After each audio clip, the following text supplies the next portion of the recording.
जब बात आती है ताकत की और जब बात होती है हौसले की और हिम्मत की, तो मैदान में उतरते हैं दो सबसे मजबूत सेनाएं, भारतीय सेना और पाकिस्तान सेना। क्या है दोनों देशों की सैन्य ताकत, कौन रखता है बेहतर तकनीक और रणनीति का तजुर्बा।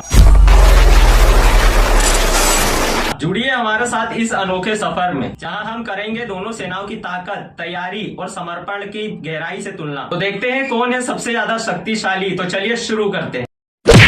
दोस्तों, इस वीडियो को हमने 3 चैप्टर में बांटा है। पहले चैप्टर में हम बात करेंगे वेपन्स और इक्विपमेंट्स के बारे में। दूसरे चैप्टर में हम बात करेंगे इन दोनों देशों के बीच हुए युद्ध के बारे में। और तीसरे चैप्टर में हम बात करेंगे अगर युद्ध होगा तो कौन जीतेगा। चैप्टर 1। दोस्तों, पहले बात कर लेते हैं मेन पावर और स्ट्रक्चर की। दोस्तों, इंडियन आर्मी के पास 14 लाख एक्टिव सोल्जर्स है और 10 से 11 लाख रिजर्व सोल्जर्स है। और इन्हीं में शामिल है 10 lakh paramilitary forces like BSF, CRPF। और यही पाकिस्तान आर्मी के पास 6 से 7 लाख एक्टिव सोल्जर्स है और 5 से 6 लाख रिजर्व सोल्जर्स है। और इनमें ही पैरामिलिट्री फोर्सेस भी शामिल है like rangers and frontier crops. अब बात कर लेते हैं बजट की। इंडियन गवर्नमेंट हर साल $82 बिलियन का बजट पास करती है इंडियन आर्मी के, और ये दुनिया की 5वीं सबसे ज्यादा बजट यूज करने वाली आर्मी है।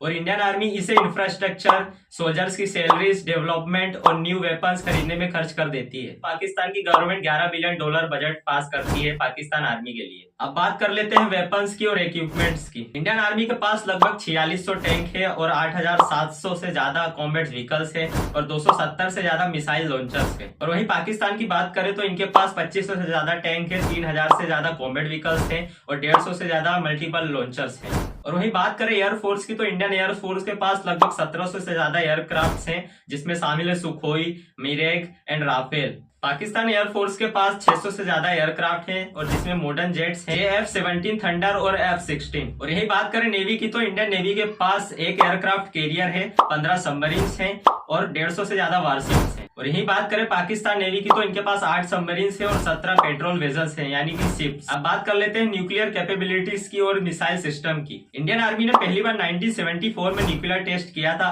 और अब हमारे पास 160 न्यूक्लियर बॉम्ब है। और Indian army no first use policy का पालन करती है, यानी कि इंडियन आर्मी कभी भी किसी देश पर पहले हमला नहीं करेगी। और वहीं बात करें पाकिस्तान की तो पाकिस्तान आर्मी ने 1998 में पहला न्यूक्लियर टेस्ट किया था और अब उनके पास 165 न्यूक्लियर बॉम्ब है और वो नो फर्स्ट यूज पॉलिसी का पालन नहीं करते हैं। अब बात कर लेते हैं मिसाइल्स की। इंडियन आर्मी के पास पृथ्वी, अग्नि, ब्रह्मोस ये 3 सबसे खतरनाक मिसाइल्स है जिनकी रेंज 5000 किलोमीटर है। पाकिस्तान आर्मी के पास घोरी, साहिल और बाहुल ये 3 सबसे खतरनाक मिसाइल्स है जिनकी रेंज 2700 किलोमीटर की है। चैप्टर 2। अब बात कर लेते हैं दोनों देश के बीच में हुए युद्ध की। पहला युद्ध अक्टूबर 1947 में शुरू हुआ था। इसका कारण यह था कि कश्मीर के महाराजा हरि सिंह ने भारत के साथ हाथ मिलाने का फैसला कर लिया था। पाकिस्तान वालों को यह बात कतई पसंद नहीं आती है और वे हम पर हमला कर देते हैं, मगर इंडियन आर्मी वाले उन्हें खदेड़ देते हैं। मगर कश्मीर का आधा हिस्सा पाकिस्तान में चला जाता है और आज भी वो पाकिस्तान के पास ही है। दूसरा युद्ध 1965 में कश्मीर के चलते ही हुआ था। इस युद्ध के कारण दोनों देशों में काफी नुकसान हो रहा था, इसलिए अंत में दोनों देशों को समझौता करना ही पड़ता है। तीसरा युद्ध 1971 में हुआ था, जिसमें भारत ने बांग्लादेश को स्वतंत्रता दिलाने के लिए